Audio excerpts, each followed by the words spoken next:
My name is Macy Thames. I currently live in St. Paul, Minnesota, and I was diagnosed with pulmonary hypertension in 2021. For years, I've been dealing kind of with a sensation of just being unwell. I never felt good, always tired. And my son's father, like when we were together, it was always, you always say you don't feel good. You always say that you're tired. In that time frame, I actually started working nights. I'm a sleep technologist. So, a lot of that I kind of put on, oh, well, it's just my body. I'm just not used to working overnights. The other half of it is I've always struggled with depression.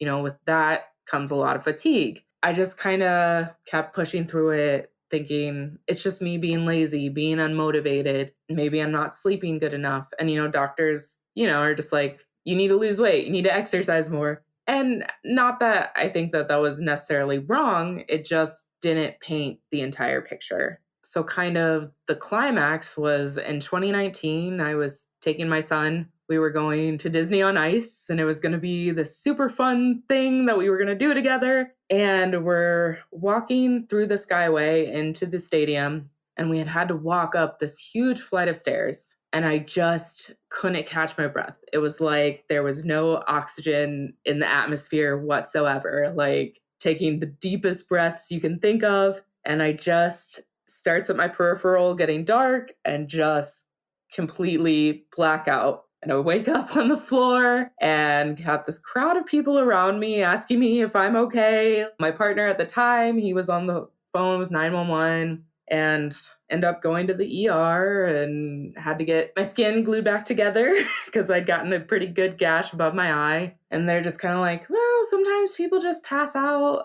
Maybe it was syncope, just not really giving me any answers. Again, my partner at the time thought it was maybe my weight because I put on weight, and nobody wanted to hear me. I kept saying I just couldn't breathe. I couldn't get air. And it was frustrating, but, I just kind of accepted it because I didn't have any family history of heart issues or lung issues or anything. I was a smoker at the time, so pretty quickly after that, I decided no more smoking. Maybe it's emphysema, maybe it's COPD, maybe I've done this to myself. And hindsight, I'm really glad that I quit smoking because I would have needed to anyway. And it's not like it's good for you to do. I kept struggling through the next couple years. There'd be mornings where I barely had energy to get out of bed. Sometimes I would pass out after getting out of bed. Laundry was a huge struggle because I'd have to carry the basket upstairs in the apartment building. And there'd be lots of times where I just have to lie down on the floor to catch my breath. It was just so frustrating because I'm like, I'm a woman in my 30s. I should be able to do these things. And I felt like such a crappy mom. You want to be there to do all the things with your kids, and I just couldn't do them. So flash forward to 2021. It was April. I had just started seeing this new guy, and I was leaving his house, and again, I felt that very familiar sensation of my vision going away, this loud buzzing in my ears. I'm like, if I can just get to my car, I'll sit down, I'll be fine. I did not make it to my car. He turned around to see me in his driveway. It had been raining, so he thought maybe I had just slipped or something. And then he realized oh no, she is out. Then I finally able to sit up. And at first he's like, oh, are you okay? Do you need to go to the hospital? I'm like, no, I'm fine. And he manages to see the other side of my face. He's like, no, you are not fine. I am driving you to the hospital right now. Which, I thank God every day that he was able to convince me to do that because one, I needed 13 stitches. So definitely would not have been a good choice. But also once they hooked me up to the EKG, they were like, that is not the heart rhythm that we want to see in a woman in her 30s. The doctors kind of pretty quickly put together that it was pulmonary hypertension, but of course I had to go through all the testing, the echo and the right heart cath, all of that pretty quickly. And I was being hit with so much information. The big thing being told you can never have another kid, which was really hard because when I went through my divorce with my son's father, I kind of always thought, well, I can always have another family and have more kids with the person that I'm supposed to have more kids with. So that was kind of this huge bummer of oh, not only do you have this horrible disease that you're stuck with for the rest of your life, but also the future that you thought you were going to have, it's gone. It just was so much to process. And then on top of it, I had just met this really, really nice guy, and he was forced to take me to the hospital and accused of like punching me in the face because they looked at me and saw him and thought, did he do this to you?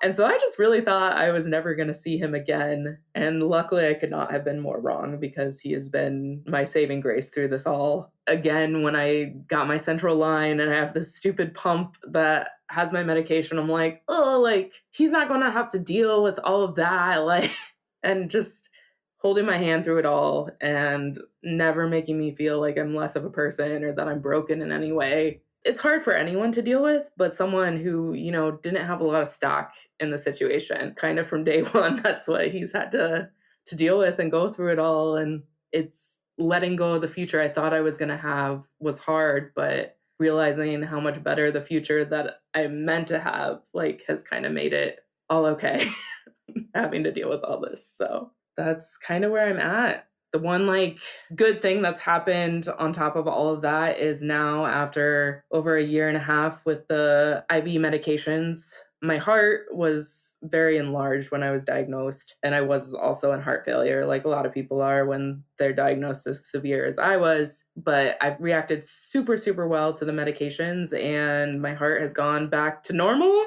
And I'm able to go on oral meds coming up soon. So I'm just so excited to take my little boy swimming this summer, because he has missed mom being able to do that with him, and just being able to do things I never thought I would be able to do ever again. Going on miles-long hikes over the summer with friends, and just finally feeling like the person that I've always felt that I was, but I wasn't able to be for such a long time. So Matt, that's my current partner. He has an 11-year-old daughter. So, kind of being able to also have that blended family, and, our kids get along so great. You get these ideas in your head of what family is supposed to be and how you think your life is supposed to go. Things just have a way of working themselves out. We just did family portraits over the weekend, and the photographers, they didn't know we were a blended family, but just having them call me mom to both the kids, it means a lot. And he's been so good with my son too. Yeah, just every day, I'm just so grateful, because I know everything could have been so different had I not had such a great partner. And then also just my extended family and my parents, they've been so helpful, because, there is a huge financial strain that comes along with this disease and all the medications and having to take time off work. If I didn't have the family that I have, I wouldn't be as able to be as positive as I am. And I think that the mental fight of this is just as important as the physical. Definitely, 100%.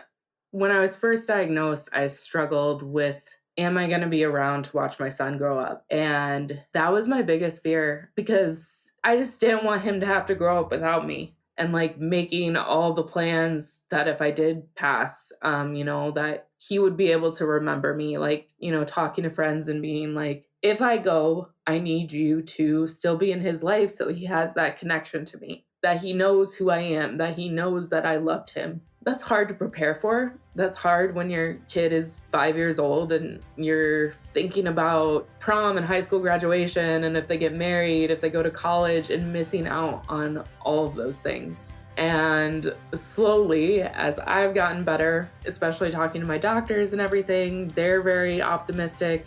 While, of course, nothing is promised, I'm just more confident that I am going to be around for those things. And also feeling better, I'm able to take advantage of all the time we have now. It helps. There's always fear, but it just doesn't run my life the same way that it used to. I just feel mad lucky. I know not everyone has the kind of support system that I do, and this disease can be so isolating. So to have such good people, I feel so fortunate all the time. My name is Macy Thames, and I'm aware that I'm rare.